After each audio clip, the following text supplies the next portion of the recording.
And Trev? That was kind of meaty. Yeah, it was. It was beefy. Bassy. Sounded great. I cut my hands a little bit just to get that effect. You lick your palms first? Yeah, I did.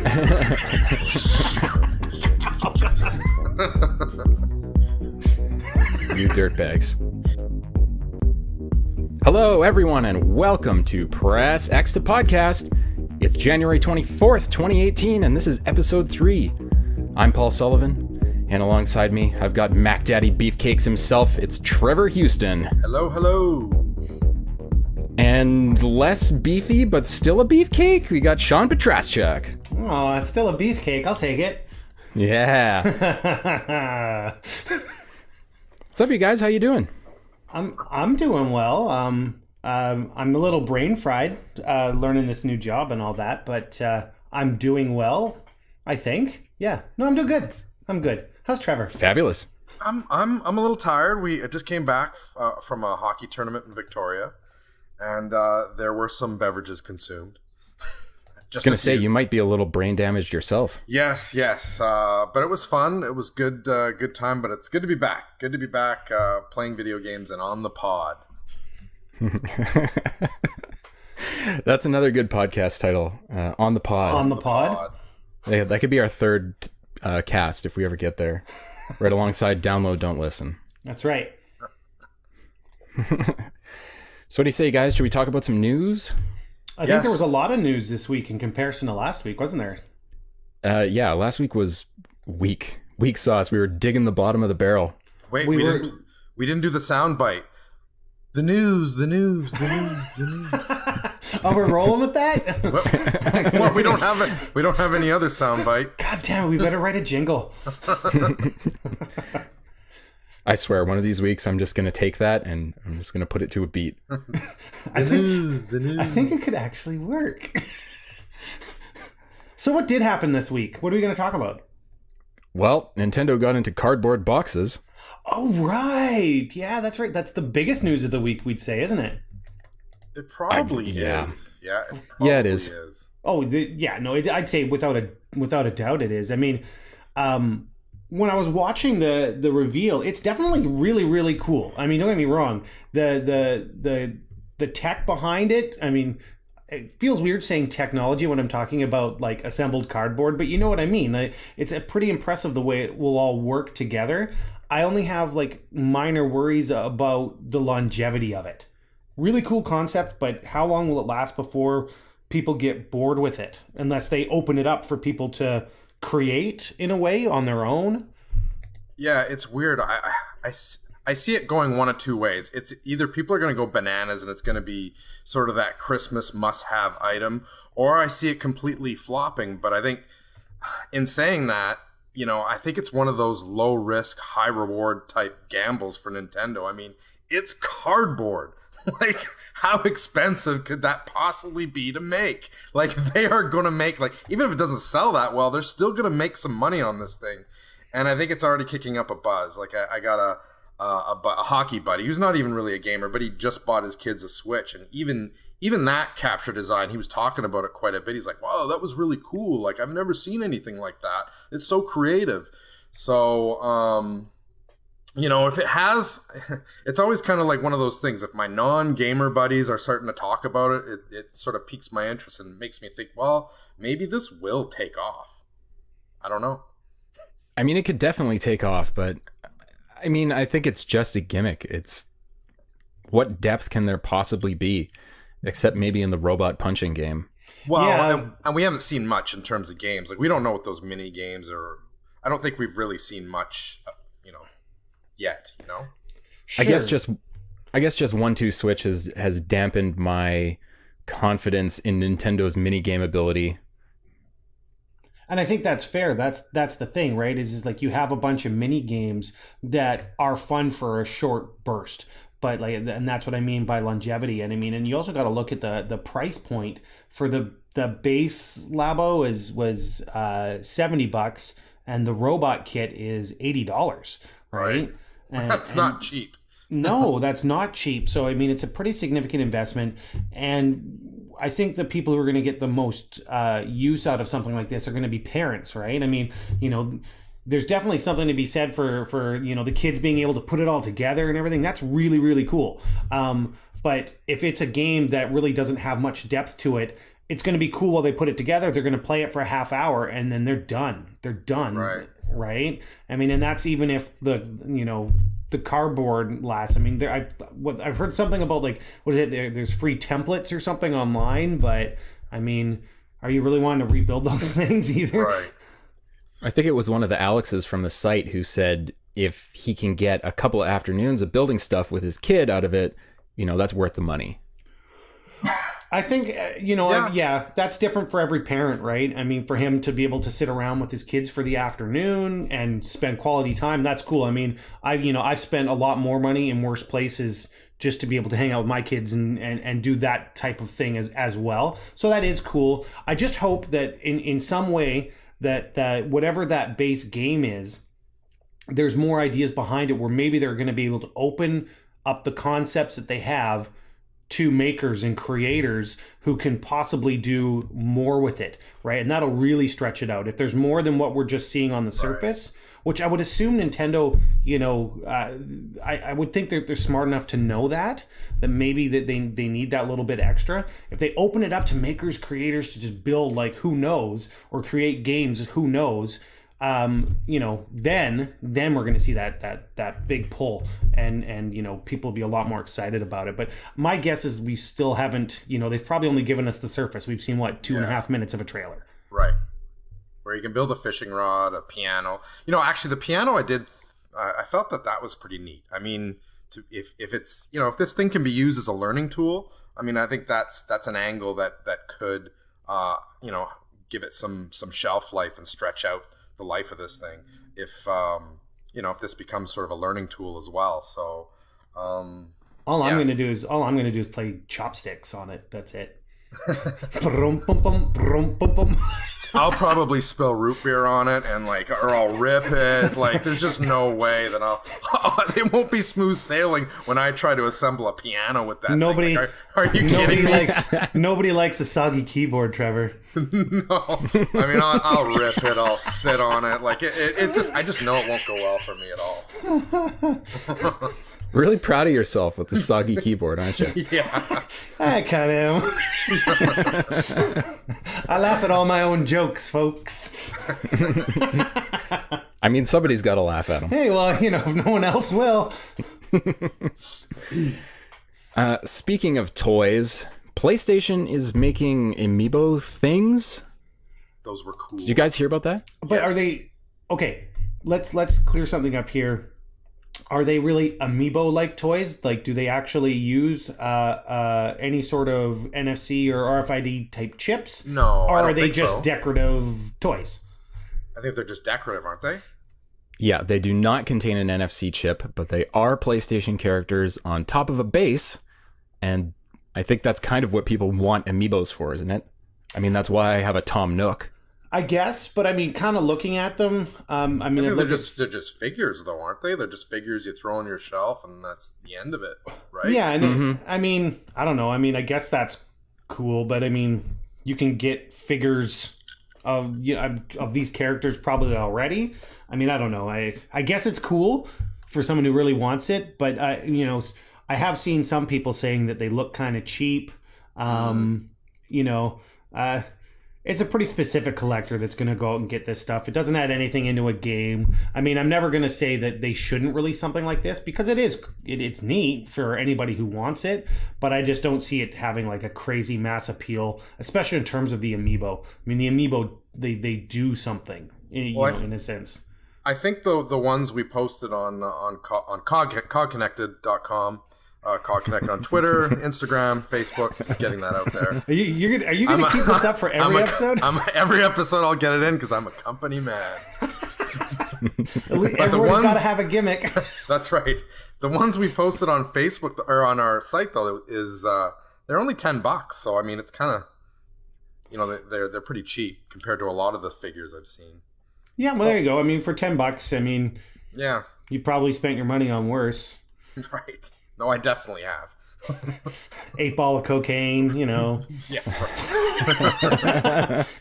Once upon a time. No, but those double Caesars on the weekend were more than $10. Yeah. A friend of mine was in Vegas seeing a Cirque show, and they told me that they paid.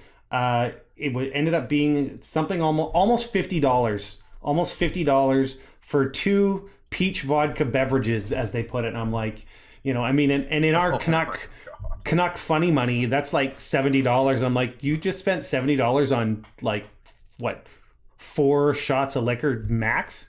Wow. Yeah, that's so there crazy. you go. $10 ain't so bad. Not at all. I mean, you're doing it wrong in Vegas if you're not at the corner store getting a brown bag of Four Loko or something. Oh, I don't even get me started with Four Loko, man. I was in San Diego. We had done a road trip all the way down, and of course, you know, for anybody listening, we are in Canada. And, I don't even know what that is. Well, okay, so Four Loko. This is like when it was first originally released. Basically, what it was like an energy drink that was like beefed up on crack plus malt liquor. So it's like 14% or whatever malt liquor, like that tasted like fruit juice, but it was like zapped up with like all sorts of energy shit.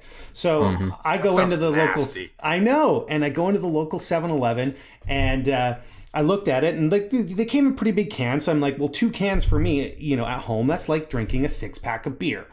Well, you know, considering like the alcohol content, right? I got through about 1.5 of those things, and I was supposed to drive from San Diego, go 2 days straight driving to get back to Vancouver. And I woke up with the hangover from hell, forced my wife to drive, had her pull over like 3 times so I could vomit. Oh. I would never drink that shit again.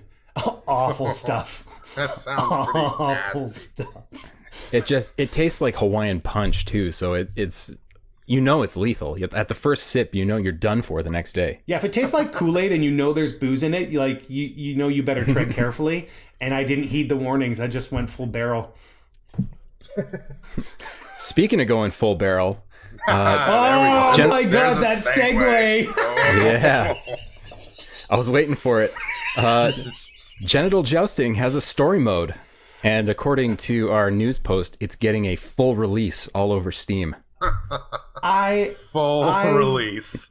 I love everything. I can't say that I've played the game, but I love everything about every possible way that they've marketed this thing, to the point where I think you can get it on the Devolver website, but I know that they were selling them at PAX South a couple weeks back, where they actually had like a penis plushie that you could get that was actually in a dress. Which is like pretty messed up. Like, well, and even like, well, that makes sense because in the game you can customize your dick. I know, and I'm looking on the site right now at the screenshot that we had that will not. God, I keep saying we. I'm not supposed to anymore. That you guys had on COG. Oh yes, and, that's right. And it's just like they just don't really skimp out on the details to the point where like you can see foreskin on this thing. I'm like. I just love everything about it. I love the fact that James managed to throw engorged into a news article. Yeah. Well, I like when we do a search. There's one headline that says genital jousting wet hot summer update is a throbbing orgy of content. Oh my God! A throbbing orgy of new content. Holy! I'm jealous of whoever reviews this on the site because it's just such an opportunity. Nobody's claimed it yet. That's the thing that I'm like, what? Why isn't somebody claiming this? So right now, might have to be unassigned. Me. I love that. Finally, players can spend a day or two in the life of an enormous anthropomorphic penis. I mean, who hasn't dreamt that? Is that actually in the article? I love it. You know, going to work, going on dates, picking out clothes, playing computer games. You know, regular giant living penis stuff. I just love the trailers of all all the all the penises going into like these asses, and it's like, oh my god, this is so wrong. But it's didn't we give this our what the fuck award like in 2016? I think we did. I'm pretty sure we did. In that year that it came out, it was I don't know if it was the what the fuck or whatever. I mean, it was definitely like what the hell is going on in this game. So I'm curious, and this is actually more of a serious question. Has Devolver, is it Devolver that puts this one out? Yep. Have they faced any backlash? Like, have people been offended with this game? I think you'd have to have your head pretty far up your own ass if you're going to complain about something like this. When it's like, it's not offensive. It's clearly taking like a beyond humorous approach, right? I mean, remember there was that game. I completely agree, but no, but remember, okay, there was a game. And I mean, I'm going to use the word game loosely, but that had come into the news just over a year ago, where it was meant you actually put something in the female genitalia and played this game on your phone to stimulate down below, but it was a video game. So I remember a news article went up, and if we could do that and no one complained about that, I'm pretty sure you can get away with genital jousting. Genital jousting. Everyone's favorite pastime. Well, it's just the modern day way of playing swords. Right? Sword fighting. It's sword fighting for a new age. This is what our kids are going to play. So I've used up every clever segue I have in the bag. But Eric Hirschberg's leaving Activision. Yeah, he is leaving. That's... It's almost like he's won the Super Bowl and he's kind of leaving on a high note because, I mean, I was just reading this morning, Call of Duty World War II, like, broke another record, right? Like, it's clearly doing, better than expectations. So it seems as though he's leaving on a high note. But at the same time, the conspiracy theorist in me is like, is this a sign of trouble for Activision? Because Destiny 2, I don't think it's going as well as they had hoped. Skylanders, where's Skylanders? And dead. Exactly. And yeah, it's done. Can the next Call of Duty possibly live up to World War II? Maybe he's like, you know what? I'm going out while I'm on top. Yeah, I mean, I know that, like, I've kind of been following a lot of people who are like hardcore Destiny guys and seeing with the updates and everything else. They're not very happy with Destiny right now. So yeah, it's obviously receiving a little bit of shit. Skylanders is definitely dead in the water. I don't know. I wouldn't say it's a conspiracy theory or anything like that. Maybe he's had his fun and he's finished. Yeah. After 8 years, he's probably got a yacht made of money. Oh God, yeah. You just know he's taken care of. And then 5 generations below him are taken care of too. Probably. Oh yeah, no, like his kids get to have that whole like growing up with money, and his grandkids and everything after that, where they get everything handed to them on a silver platter. I wish I was one of those kids. It just seems like a weird time for him to leave. It just seems odd. It makes me say, like, what's going on there? What was really going on there? Did you just drop a CNC Music Factory, like... Things that make you go, Yeah. I think that instantly dates us. You realize that? Oh my God, yeah. Things that make you go, While we're at it, I might throw some 50 Cent in to this podcast since he wants to make a new game. That's actually kind of cool. I mean, what was it? What was the last? The one that Blood he did in the Sand. Blood on the Sand. Loved it. Oh my God! I loved it. And it was so over the top and it was ridiculous. terrible, but I loved it. And I think everybody who plays it, like, I mean, it's funny. I think Anthony wrote the article for the site saying how it had earned the reputation of a cult classic, and that's pretty much exactly what it is. But he's got a new TV show coming out where he actually plays a superhero. So what is it here? Tomorrow Today, where he plays a superhero, military veteran who gains superpowers after being experimented on by a mad prison doctor. I mean, that right there already sounds like a 50-cent game. Well, I actually reviewed Blood in the Sand back in 2009, and I think I gave it an 80 at the time. And yeah, it was a whole boatload of cheese and a whole lot of motherfucker. I mean, he could play a drinking game, have a shot with every time Fiddy says motherfucker, and you'd be pretty loaded 10 minutes in. But yeah, I remember really enjoying it. Like, the cutscenes were entertaining, and the shooting was, the combat was fun. But yeah, I'm all in for a new Fiddy game. Well, how about the fact that, I mean, forget the fact that 50's making or wants to make a new video game. How about the fact that in the year 2018, he's in a Twitter beef with Ja Rule, which is pretty freaking hilarious. So what happened there? I didn't catch that story at all. I have no idea what their beef's about, apart from the fact that Ja Rule basically popped on Twitter to say, like, and it was like literally like a 10-word tweet, like along the lines of, I just want everybody to know that 50 Cent is a pussy. I'm like, whoa. I just hope it doesn't like devolve into anybody getting shot, because he's already been shot 9 times. Yeah, like I don't think it's fair to call him a pussy. Like, you know what I mean? I'm just thinking, been shot so many times. I'm just thinking by the 10th shot, he's had his 9 lives. He might not be so lucky. You might be right. Speaking of rappers on Twitter and in the news, did you guys hear about DMX? No. I heard that he got addicted to crack and went to jail. And then at Christmas time, I heard him do a DMX version of Rudolph the Red-Nosed Reindeer on Spotify, and it was quite possibly one of the worst things to ever hit my ears. But what else is happening with DMX? Well, this is quite a while back, but apparently he robbed someone at a gas station. What?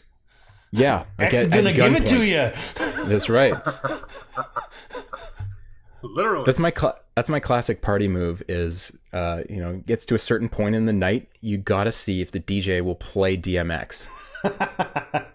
X gonna give it to you. Gonna give it to you. Typically they're like, no, we're not doing that. Who doesn't like playing DMX? Come on. Maybe we are Whatever they dating are, I ourselves. don't want to Like, know them. we have to just accept that the things we like aren't cool anymore. That's when the DJ looks at you, he nods, and he'll be like, yeah, it's on the list. I got you, bud. And you never hear it. Yeah, usually you end up being too drunk to care. Yeah. It's hoping you forget. One of your friends will go, yeah, he played it. It was an hour ago. Oh, good. Oh, I've been that guy. Yeah. Speaking of gonna give it to you, Playground Games is gonna give it to you on the Xbox One X. Oh, I thought you were going to talk about genital jousting again. Genital jousting's going to give it to you. Oh God. I'm just gonna take a moment to appreciate Paul for his segue moves. Like, he's thinking a step ahead the whole time. I'm so impressed by this. His segues are lit. Lit fam? Is that a thing now? I don't know. Let me ask my 20-year-old, because I have no fucking idea. Right. Those damn millennials. Careful, that's probably our audience. They enjoy laughing at the old farts. Let's not chase them away. Right. Let's listen to the old men. So anyways, Playground, they're apparently making a new game. Well, yeah, and they're saying Xbox One, Xbox One X is the console of choice, which pretty much feeds into the rumors that they're working on Fable, which is pretty awesome, because I honestly thought that franchise was dead. And we've heard that rumor. We talked about that rumor a couple weeks ago. So yeah, there was that Reddit post that kind of alluded to a few things. That's the same one that alluded to Forza Horizon 4 being set in Japan. But I can't imagine they would want to change teams. When the rumor floated for Fable, they said basically, it was in planning stages at that point. So, it's completely viable that they're going to wrap up on Horizon in time for their usual, September to November, somewhere in that stretch, release for our Forza title, and then go hard on Fable. Yeah, well, I'd love to see it. I mean, Playground has already proven they know how to make gorgeous open world games. But with racing games. Exactly, amazing. I mean, with varied locations, amazing vistas. So I'd be really curious to see how they can push that even further in Fable. I've got to wonder if if I don't know, if not only for continuity or the fact that they've never built an action RPG type of game, if they chase down, if this rumor ends up being true, if they've ended up chasing down some of the old hires from Lionhead, right? Get some people on it who know what they're doing. I would suspect they probably did or would if this is true. I hope so. Like I say, I mean, Fable is one of the when Lionhead closed, they were working on that Fable game that ended up getting canceled. And I mean, I can't remember the name of the game off the top of my head, but I remember looking at the videos and kind of seeing, the direction it was heading, and it didn't really feel like Fable. It was a bit of a departure. It was a different style of game. I can't quite remember off the top of my head here, but regardless, it didn't really feel like a Fable, and it felt kind of disingenuous to the franchise. So if they're to kind of bring it back to that offbeat humor, where, no one really has spoken word, right? They're all mumbles and that British sort of dry humor, which you need to have, I think, with a Fable game as well.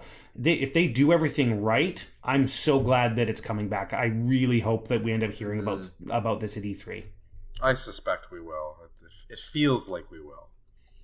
I mean, Phil Spencer did say pretty publicly this week that, yes, I hear you, and yes, we are investing in games. So, I mean, Fable's an obvious one. It's an obvious quick win that everybody knows and can get on board with. But I mean, some of our favorite cynics, and I'm gonna give a shout out to our boy Shawn Messler and to another on the Twitters. He's my favorite cynic. He's my favorite cynic. His response to Phil saying, "Yes, I hear you," was, "Yes, I've heard this before." So take that, Phil. I mean, the proof is in the pudding, so they say. So I mean, we can have all these rumors and everything else, and I don't want to keep harping on it because I think we've talked about it for 2 episodes already. They got to come through with these games, so I really hope this is one of them. I really, really do. Me too. So have you guys been playing any games this week? Trev, you were just, I don't know, dying in a bar somewhere. So well, yeah, what about you, Shawn?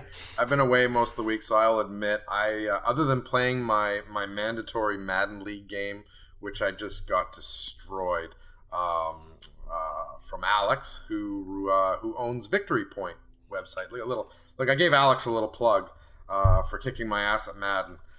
What a nice guy. But yeah, other than Madden, I really haven't had a chance to play many games. I've been away, and so this week I'm catching up. You played drinking games instead. Yeah, there was drinking games. Did it feel like virtual reality while you were doing it? No, but I was in a foggy haze of alcohol pretty much the entire time.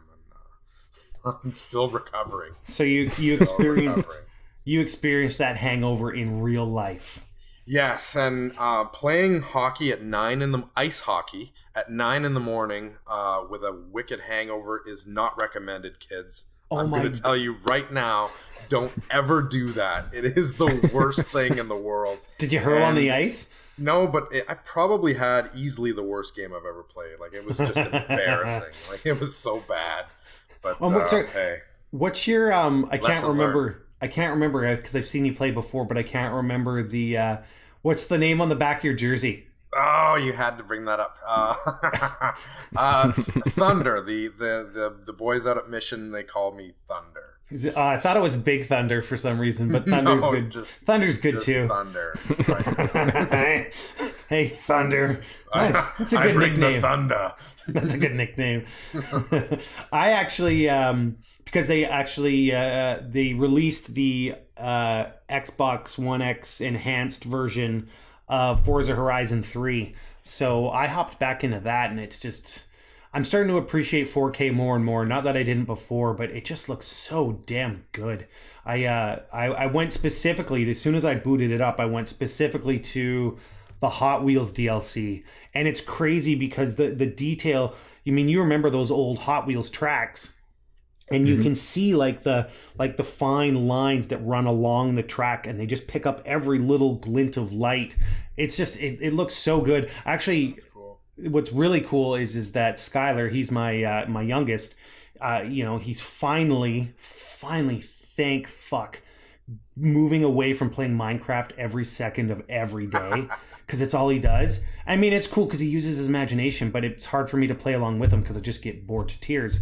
But watching him play, he picked up on Forza Horizon, and he's loving it. He's loving it. So I got to sit back and watch him for like 3 hours, just rip through it. And then on top of that, I'm still pushing for that last goddamn achievement in Assassin's Creed Origins, which is just to finish all the locations. But there's just... you gotta get that. You just gotta go get I'm gonna do it. But there's just so many friggin' locations. And now the DLC comes out. It'll be out by time this goes live. It's out on the 23rd. Yeah, it'll be out. Yeah, that's right. Yeah, it'll be out on the 23rd. Yes. And that adds 8 more achievements for me to obsess over. So I'll probably end up doing that. That's what I'll end up talking about next week. All right. Wasn't that it's far from a task or a chore for you, because aren't you riding around on a flaming chocobo or something? Well, yeah, like Endgame, you do. They had like the crossover with Final Fantasy. I can't remember when. I think there was actually like full quests involved of some sort on the Square side with Final Fantasy that paid homage to Assassin's Creed, and then on the Assassin's Creed side, they're like, nah, we're just going to give you this sword that looks completely out of place in this world, and this shield that looks completely out of place in this world. Oh, and a chocobo instead of a camel.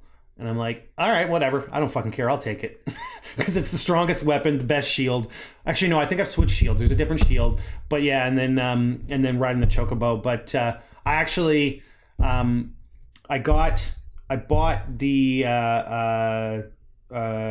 season's pass or the deluxe edition, however it is that I got it, but I got a few of the Helix points given to me because I'm pretty adamant that I'm not going to spend money on that sort of stuff. I actually used my Helix credits to buy one particular horse because it's on fire. So, I have a fire horse now. Nice. So that's a thing. Very nice. I have a fire horse. It's no big deal. I don't know how I can ride it, but, it doesn't set the grass on fire, so it's not that realistic. It's kind of bullshit. I like that crossover stuff. It's the game makers acknowledging that it's a ridiculous world, because Origins absolutely is. It's not realistic at all, and taking it to the extreme. They're giving you total fan service, and a lot of times that's what people want. They want to have fun. Entertainment. Sure. And that's just it. You might get somebody who'll bitch and moan about how, it's like, I was joking about how it's unrealistic for the world, but do I care? Nah, it's awesome. Mm-hmm. Anything else, Shawn? Nah, not really. Top secret shiz.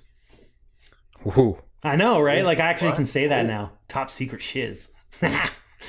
No, I actually just one of the tasks that I've been handed with Evolve is doing what they call their Unreal Showcase. So it's a partnership that they have with Epic where we're actually talking to developers that are working with the Unreal Engine and asking them about their experiences, what they like, what they don't like about the engine. Well, actually, I don't know if I haven't actually had a chance to do my very first interview, but I've read up on what they've done previously. But basically, yeah, what they like about the Unreal Engine, how it works for them, and then also give them a chance to kind of play up their games, that sort of thing. So I've been taking a look at some games coming out over the next, basically over the next year, that are built on Unreal, and it's kind of neat, digging into these sorts of things. I've actually come across a bunch of games I'd never heard of, and people doing really amazing things with them. So that's where the rest of my time's been spent, is less playing, but more just kind of discovering new games. Mm-hmm. Yeah, I'm excited to be able to start talking about these games as I get my chances to actually interview the devs and see what they have to say about them. Nice. Yeah. Well, we'll look forward to that. Yeah. But what about you, Paul? You play video games still, don't you? You're pressing me for questions. I want you to answer questions. Well, you're putting me on the spot here, but I did play a few things this week. Actually, there were a couple betas that were out this past weekend, and so I gave both of those a shot. One of them being Monster Hunter Worlds. Ooh, how was that? I've never played a Monster Hunter game before, and it's always seemed very intimidating or like something I wouldn't like. So I kind of went in with a bit of trepidation, but now having played it, it's actually really cool. The game looks great. If you're interested in kind of third-person combat and that kind of thing, there's lots of different weapons and movesets and things like that to get into. It's also a pretty heavily co-op game, so I think there's lots of good opportunity to play with your friends, and obviously you're working together to take down gigantic monsters, which who doesn't love that? Did you feel coming into it as a newcomer, did you feel lost? Oh, absolutely. They don't really give you too much lead in the beta, so they just kind of drop you in and go fight some monsters and stuff. But it was still reasonably approachable, I would say. So were you playing like the first 15 minutes of the game, or do you know where they dropped you in the beta? They had a few different monster hunts that you could take on, and each one was timed. So you got 15 minutes to go find this monster and wipe it out. So I played a few of those. A reasonable variety of locations and settings, and like I said, it looks great. I played it on a PS4 Pro. It looked fantastic, so that's definitely one to look out for. Now, I know one of the new mechanics in the game that wasn't in the previous Monster Hunter games is the grappling hook. Did you, or some sort of, I don't know if it's a grappling hook, but it's a grappling weapon kind of thing where you sling across the levels. Did you get a chance to try that at all in the beta? I did not get a chance to grapple across levels, but that sounds fantastic. Yeah, I was curious. I was watching a video on it, and they were talking about this mechanic, and I'm like, oh, that does look pretty cool. So it's definitely on my radar, and that's out next week. It's on Friday. This Friday. It's coming Friday. You also played. If you're saying betas, that means you also jumped into Metal Gear Survive, right? Oh, you know, Paul did that. You just know. Yes, he did. I did. Were you like Twitter trolling the whole time, just yelling "fuck Konami" as you played it, or "fuck Konami"? What is it? Is it bad? No. People are pissed about the Kojima thing. I mean, we all know how. I mean, fans love Kojima, and there's a lot of bad blood between Kojima fans and Konami, and I mean, probably rightfully so. I mean. I think the controversy is basically what these fans are saying is, make a game and maybe just don't use the Metal Gear name. But you know what? Whatever. I mean, make a game. I don't care what you call it. If a game is good, a game is good. And right. I mean, there are people out there there's honestly people out there calling for a boycott, which just seems ridiculous to me. Yeah, that's silly. Well, you want to defend, you want to defend Hideo. Good. That's fine by me. But by boycotting a game that 300 other people worked on, exactly. you're not doing Kojima a favor. You're just putting 300 people and their hard work, in the shitter. I mean, let the game stand on its own. If it sucks and they got to go in the shitter, that's fine. But I mean, if it's a good game, let it stand on its own. It's a good game.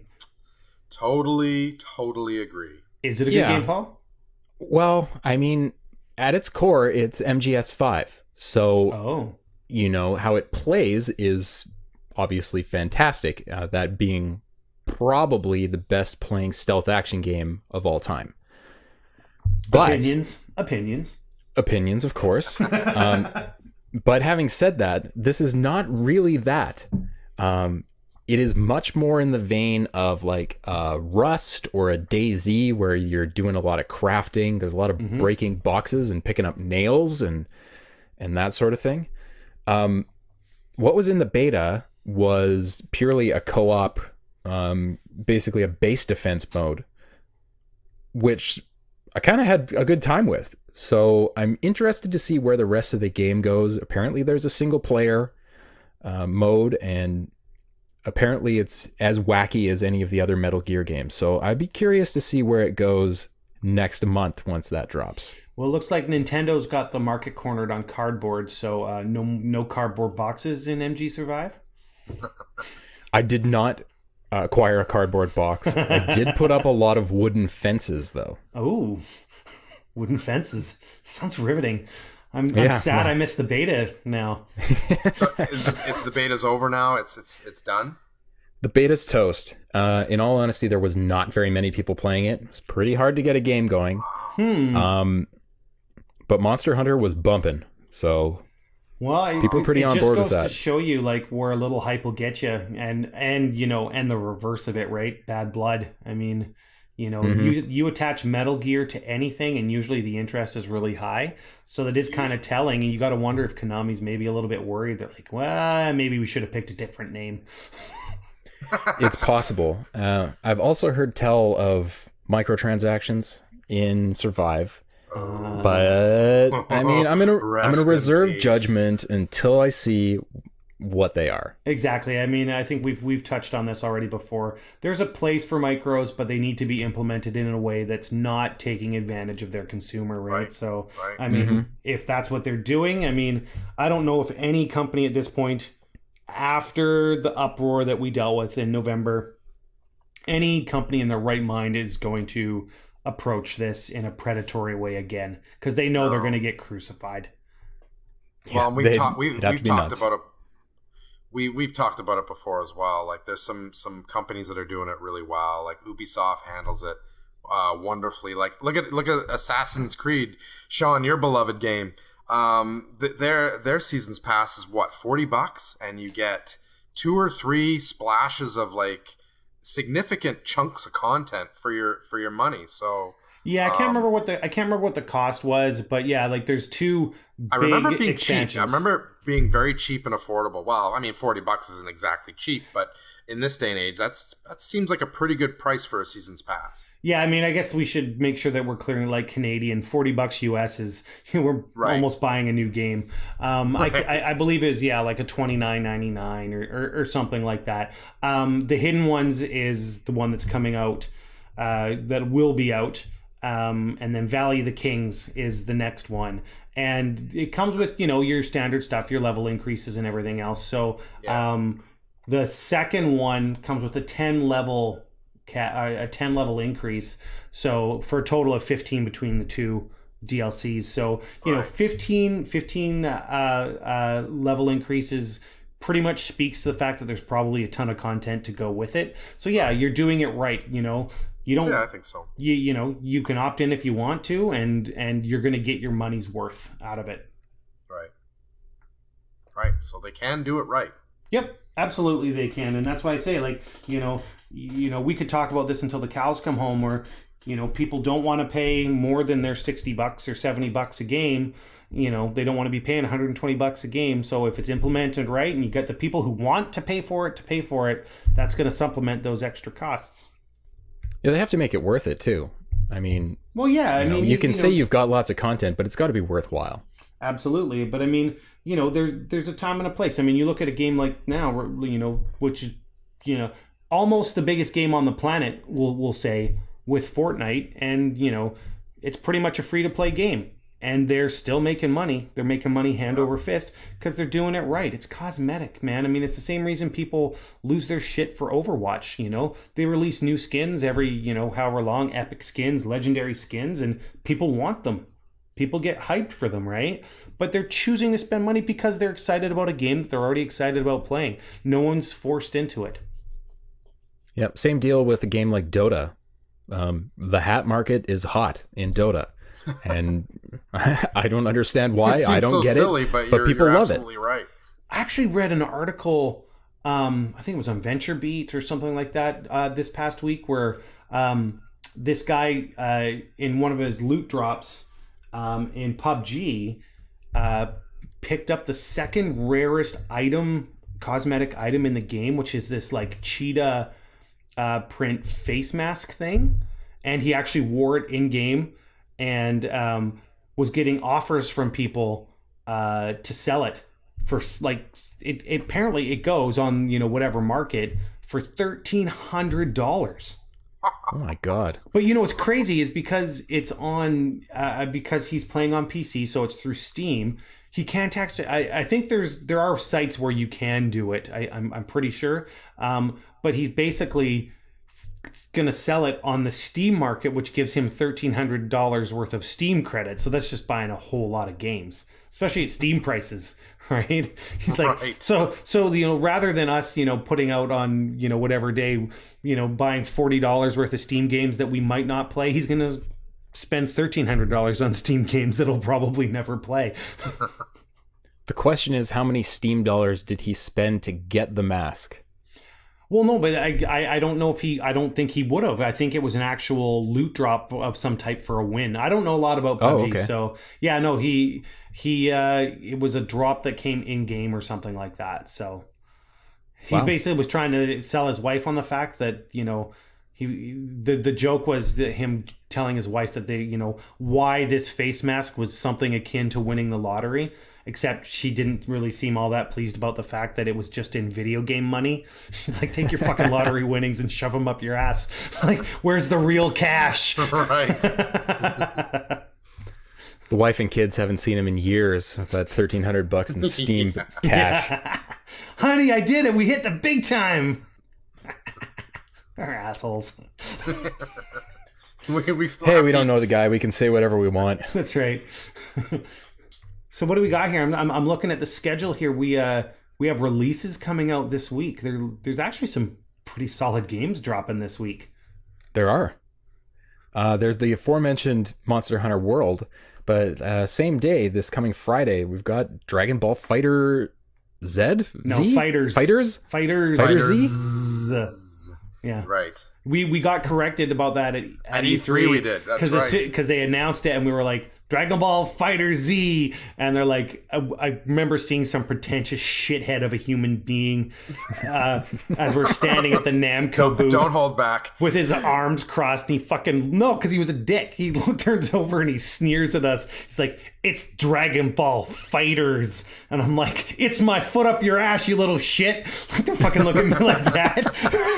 But I got schooled at that moment, and I never fucked it up again. It's Dragon Ball Fighters. Which actually looks really good.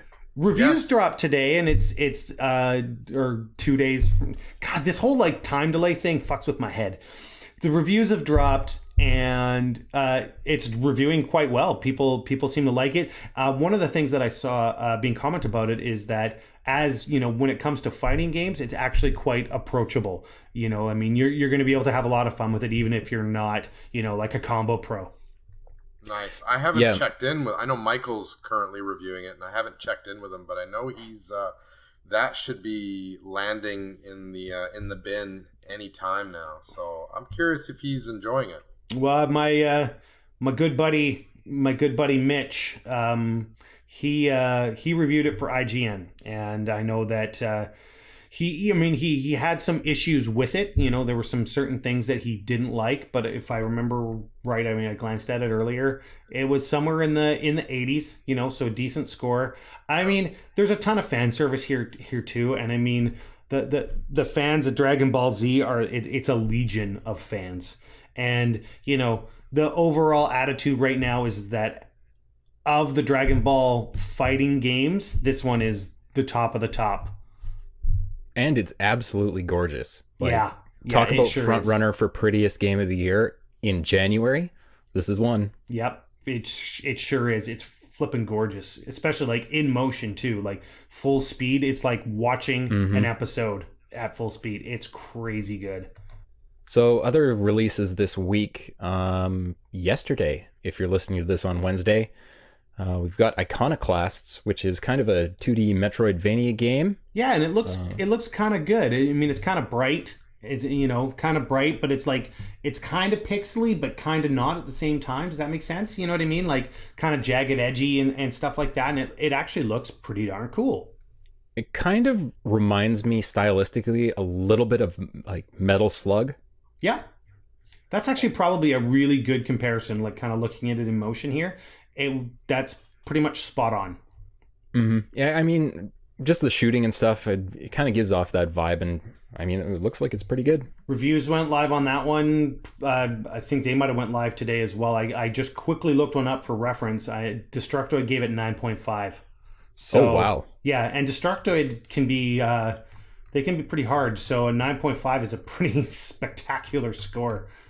Also coming this week, we've got The Inpatient on PSVR, which is the prequel follow-up to Until Dawn. Until Dawn, which scared the shit out of me because I'm a pussy.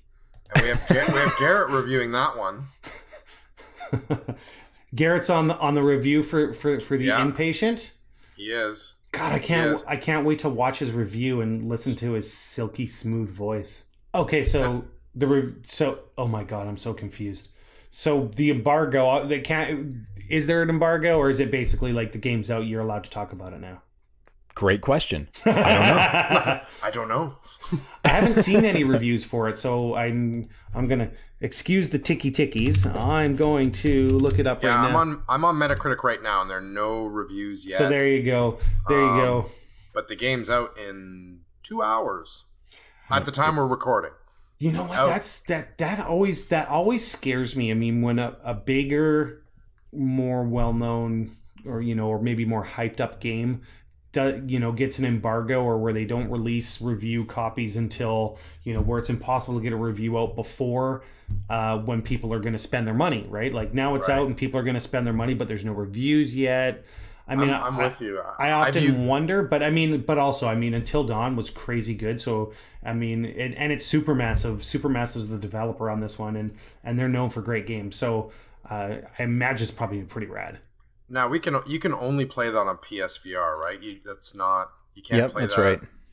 Yeah, see, that's somewhat disappointing for me that doesn't have a PSVR unit, because I did enjoy Until Dawn so much. Wasn't it originally? I mean, correct me if I'm wrong here, but wasn't it supposed to be out for both? Like you could play it with or without?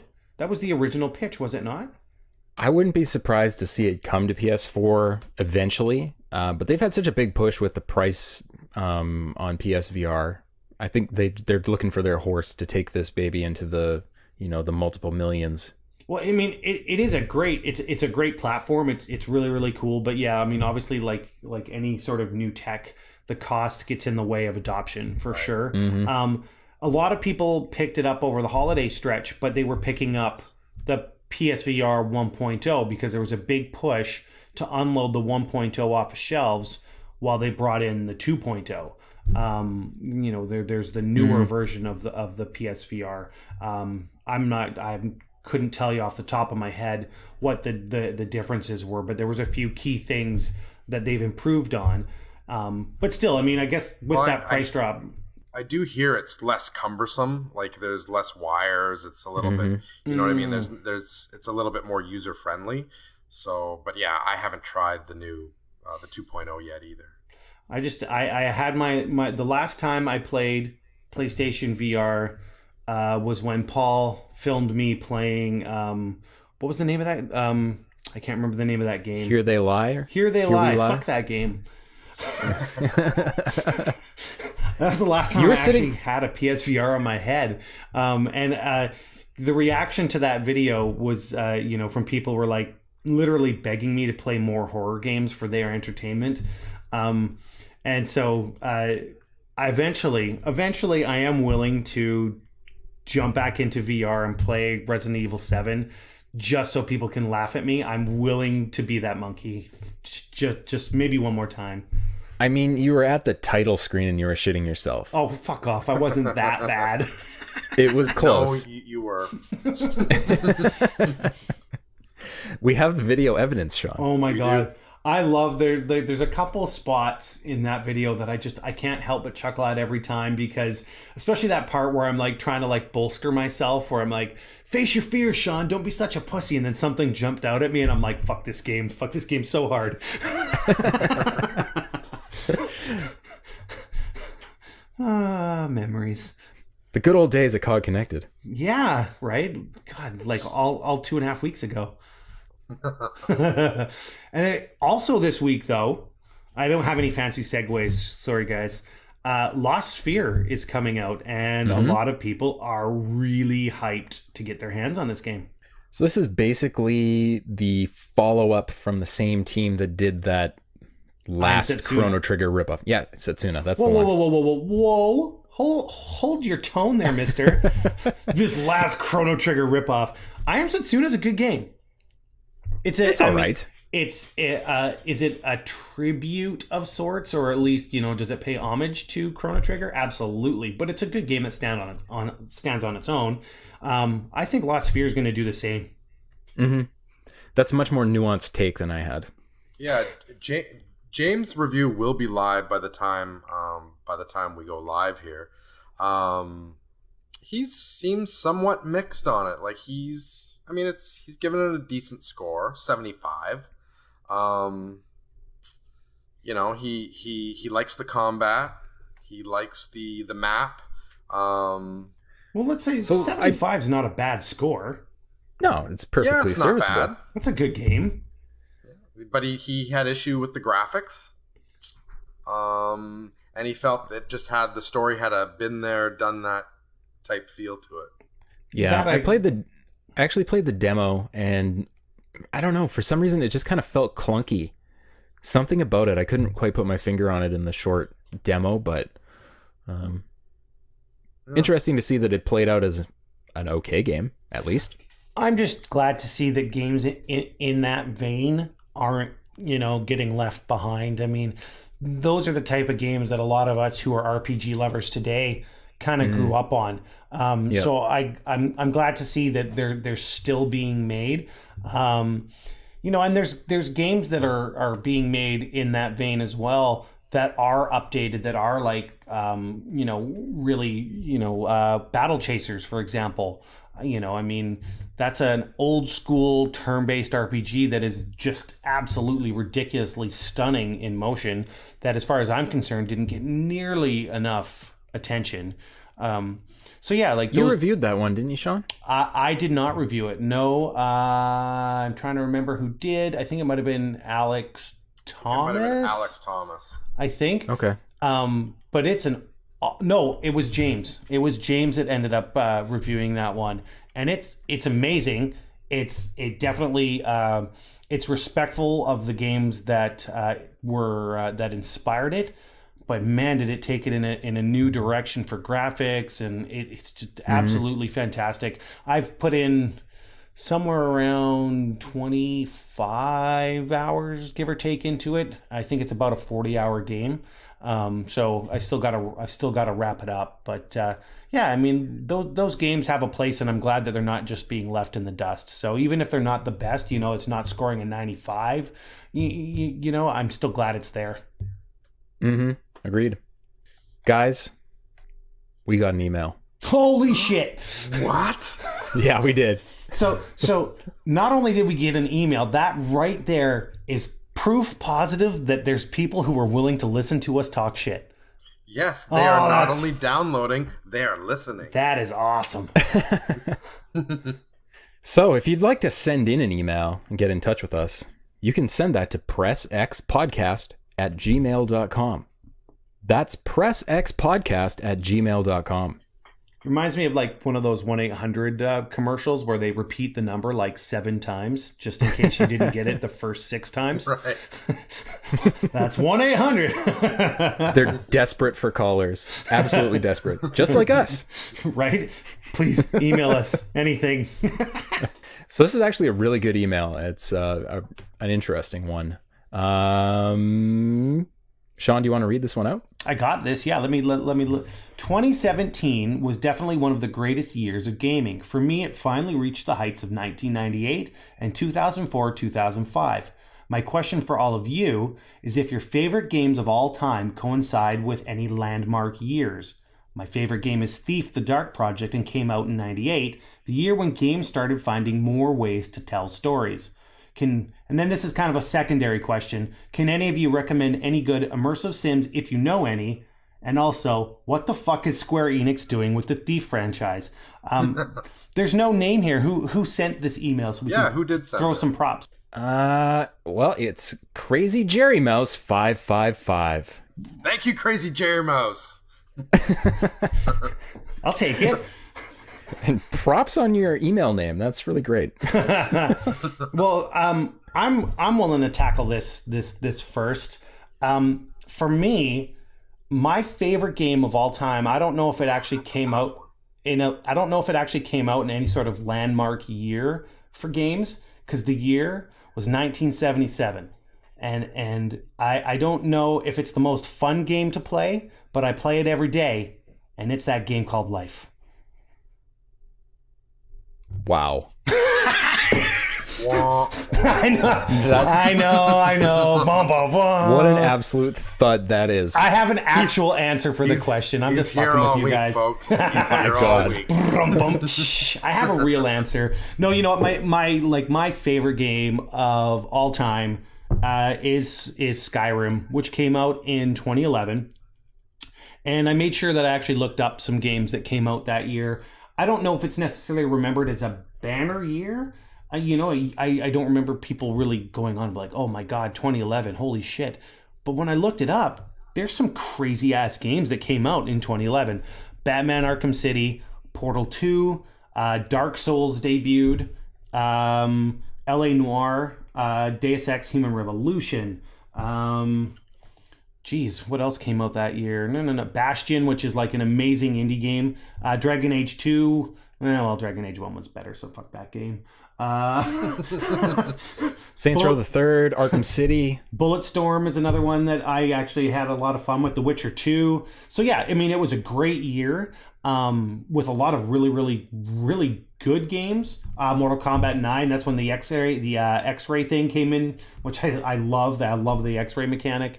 But yeah, I don't know if it's ever, you don't hear people like reminiscing fondly about 2011, right? I mean, not like we were kind of, we were going goo-goo over, 2017, and 10 years from now, people are going to lose their mind. You remember 2017. So yeah, I mean, a lot of amazing games came out that year, but I just don't remember it being, one of those years that we were going to talk about afterward. Mm-hmm. Yeah. Trev, what about you? I think for me, I think back to when the original Xbox launched, 2002, when it launched, and then it's hard for me to pinpoint a year. I would say that's sort of more of a 2002 to 2004 window, because it really sort of got me back into gaming at a higher intensity, where we would play Rainbow Six and we would play Mech Assault and we would play Perfect Dark, and it really got me playing online, which is something I hadn't done to that level before. Like the Dreamcast, I remember going online with with my keyboard playing NFL 2K, but connection drops and it was just horrible. And the only way you can communicate with people was with these Dreamcast keyboards, which at the time was so cool. But Xbox, the original Xbox, it kicked off the Xbox Live service, and that's really what brought me back into it. Nice. 04 in that era, that was a big one. That was Halo 2, Half-Life 2, GTA San Andreas, CS Source, Doom 3, lots of stuff that year. Big time. Yeah. But what was your favorite, though? What was your favorite game? Oh, favorite game all time? Well, just say his question is, if your favorite game of all time. Well, I guess he did say games plural. So actually, Trevor, you pretty much answered the question. Did they coincide with landmark years? Yeah, and I mean, Halo was such an amazing game, because I think a lot to those. I think back to those LAN parties that we used to have, and we would connect all these Xboxes in all these rooms, like hardcore nerds. There'd be 8 of us jammed in a house and all over the place, yelling at each other and just swearing at each other at the top of our lungs till 3 a.m, playing Halo on the Xbox. So I think about some of those memories and it being pretty fun. Is it my favorite game? I don't know if I could say that, but it's certainly some of my fondest gaming memories is that original 2002 to 2005 period, for sure. Did you ever see that picture of that kid at a LAN party? Everyone's like playing their games or whatever, and then there's that kid who's literally duct taped to the ceiling. as part of the LAN party. Have you ever seen that picture? No. It's pretty funny. It's kind of people. I think a lot of people are going to know exactly what I'm talking about. They're going to remember that picture. So I'm going to remind myself to make sure I send that to you. But yeah, it's a bunch of nerds just like we were, all gathered around their computers, all hooked up to a LAN, in a LAN network. And then this kid, like, I'm pretty sure he's even got a keyboard. He's literally like got a duct tape hammock up to the ceiling pretty much with a keyboard, and he's having a time. Oh man, they never could have got my fat ass up there. That's the only reason it never happened to me. So Paul, you were pretty vague too. What about your favorite games of all time landmark years? Yeah, well, my favorite game of all time, I've actually already mentioned it today. That's Chrono Trigger. And no wonder you're so sensitive about rip-offs. Yeah, I am. I'm a little bit sensitive, little defensive of my Chrono Trigger. Right? Or as Trevor called it once upon a time, Chrono Tiger! Chrono Tiger! Yeah, baby. Tell me the tiger with machine guns. That might be my favorite flub of all time. Hey guys, how about that Chrono Tiger? So good. Well, that one came out in 1995, which was not a huge year for games. 94 was pretty huge, as that was Final Fantasy III and Donkey Kong Country, Killer Instinct, Marathon, Warcraft. You know, I kind of feel bad because I mean, knowing the types of games that we're all into, I don't really have an answer for the secondary question of any good immersive sims. I mean, I'm gonna Sim City, It's been a while since I've actually dropped into a good sim. I feel bad. Well, I think between the three of us, I think Paul, you're more of the Sims guy than any of us. Yeah. So it kind of depends what he means by sim, but I could definitely suggest a couple of things, and they're both paradox games. Mm-hmm. One on land, one in space. On land, I really love City Skylines. In my mind, it's the best city builder that's ever been made. There's just so much flexibility. It supports Steam Workshop, so you can pick up a lot of different map packs and building packs and stuff, and you can really build the city of your dreams in that game. And there's been a ton of mods and expansions for that already, hasn't there? Yeah, I believe they're on their 4th expansion. So there's definitely a lot of stuff you can do in that game. It is kind of a CPU hog, though, so if you don't have a beast of a machine, I guess that's with any sim game as you get bigger and bigger, she's not going to run so good. And in space, the one I've been playing the most recently is Stellaris, which, like I said, is another Paradox game. It's your basic 4X exploration expansion, whatever the other 2X's are, I can't remember. Something about war and exterminating, I don't know. The only X's I know is triple X, so, I mean, I'm no use here. And DMX, of course. And our DMX. Lord and Savior. Can I sing the line one more time? Do it. Let's hear it. X gonna give it to you. All right, I'm done. I'm finished. That's it. Thank Show's you over, folks. Very much. But Stellaris, again, it's got really good mod support. There's actually a really, really cool Star Trek mod that turns the universe into Star Trek. So you can play as the Borg, or you could play as the Federation, or the Klingons, or whatever you want to do. So there's some really cool stuff to do in that game as well. That's Those actually would be the two super I'd recommend. cool. That's super cool. I like that. Yeah. And do we know what's happening with Square Enix and Thief? I wouldn't be surprised to hear about it again. The last one was dog shit, but I think you're being a little harsh. Yeah, I don't know. I mean, it wasn't good. Shit. Yeah. No, I think it fell prey to hype. I remember sitting down to an appointment at E3. Holy shit, Thief is back. It was your run of the mill sort of like scripted trailer, and everything looked great. He's running through fire over rooftops and everything, and it really looked like that stealth aspect was kept in check. But when the game came out, it didn't necessarily live up to expectations per se. But anytime you're releasing a game that's got a name attached to it that's somewhat iconic, obviously those expectations are going to be high, and it didn't reach it. But it's not a bad game. It's just not the best Thief game. Yeah, it's just that games like Dishonored ate its lunch, basically. Well, Dishonored is a better Thief game than Thief was, or Thief 4, we'll say, or whatever. Didn't Dishonored come out after Thief? I'd have to check that. But... I'd have to check the timeline, Yeah. but I mean, but still, Dishonored had that cool sort of, they had that cool steampunk vibe to it and everything else. And some of his abilities, some of Corvo's abilities are like super, super cool. So, it was like Thief on crack in a sense, right? With all these extra abilities and stuff, but it was still like a stealth game at heart. So yeah, it probably took a lot of its thunder. That being said, I hope they're not giving up on the name or on the franchise, because I still remember the very first Thief and how much it blew my mind. It's literally one of the pioneers of the stealth genre. So I'd hate to see it just kind of like fade off into dust. If they've got somebody who's got some good ideas in the wings, I'd love to see them. It'll be back. I think Square is one of the developers that has the most promise these days. They've brought back a ton of things and they've done really well. I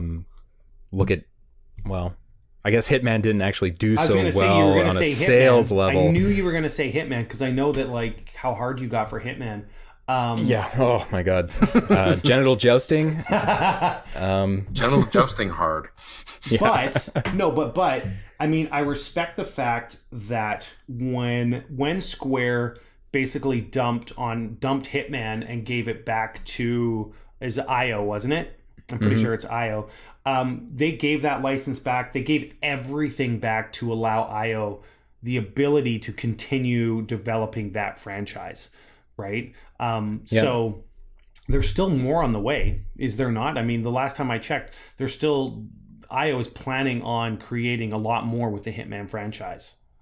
They haven't said much lately. I know they were planning to do a season 2 of the original Hitman game, but I would guess they would break that off so they can publish under somebody else other than Square. Well, no, because Square handed everything back. The engine, like all the build on the game, everything. We're like, yeah, go ahead, do whatever you want with it. Instead of bolting onto the game that exists, which was published by Square, I'd assume they'd want to publish with somebody so they can get a bigger cut. Yeah, which makes sense. And it's too bad because anybody you hear talk about Hitman now after the fact, it's all positive review. Everybody loves it. Mm-hmm. Everybody who's played it loves it. It's just not enough people played it for it to be worth Square's time, I guess. But look at what Square's done with a lot of other franchises. Like Tomb Raider's been unbelievably successful. Because it's fucking amazing. Factually correct. Don't even get me started on just listening to Camilla Luddington talk. I wish you would sing That's me a right. lullaby. You are a Camilla fanboy. I just literally, it's just the voice. I just love her voice. It's just so good. Her voice is so good. You might want to start watching Grey's Anatomy, Shawn. I know your wife's into it. Is she on Grey's Anatomy? Yeah, she is. Oh, shit on me. Oh, no. You shouldn't have told me that. Oh, you're gonna have to tune in now. I'm going to have to friggin' hand in my guy card before the next episode. Be like, Shawn, did you play any games this week? I watched all of Grey's. And I shed a lot of tears. Oh, no. I am a bit of a pussy, so I'm pretty sure I would shed a lot of tears. You know what's funny? We have talked about this before, how my wife loves the show. I'm always joking around about like how it's a chick show, da-da-da-da, right? Standard macho guy bullshit. But I actually, one time I'm like, whatever, I'll sit and I'll watch an episode of Grey's Anatomy with you. That's fine. We couldn't figure out what to watch. So she turns on the episode and it's the one episode out of, I don't know, however many of them, the 100 and some odd episodes there are, that's like a goddamn musical. They're actually singing everything. Like they're trying to go through this operation and then suddenly it stops and the doctor is like singing. And I'm like, you fucking watch this shit on purpose? And she's like, no. I've never seen an episode like this. I can't even watch this myself. This is the worst. But it was enough to throw me off. And I'm like, nope, you had your chance. You fucked it up. That's a hard nope. Yeah. A hard nope. That's a really hard no. Camilla or nothing, man. Me and Grey's, no. You really turned the ship a few times in a couple minutes there. It's a gift. It's a curse. Well, that's going to do it for emails because you guys only sent in one. Well, hey, But if you'd like to send in more... One's better than none. Let's not discourage them. That's right. That's true. So thank you for your one email, Jerry Race Car Driver 27. What was his name?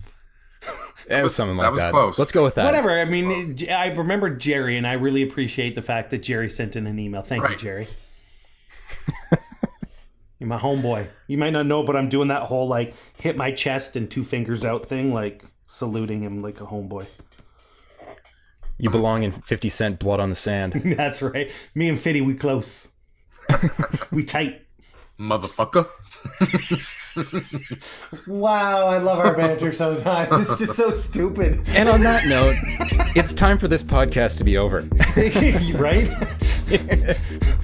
Shawn's too far into his cups now. Well, thanks everybody for listening to this episode 3 of Press X the podcast. I didn't think we'd make it. Wow, we did.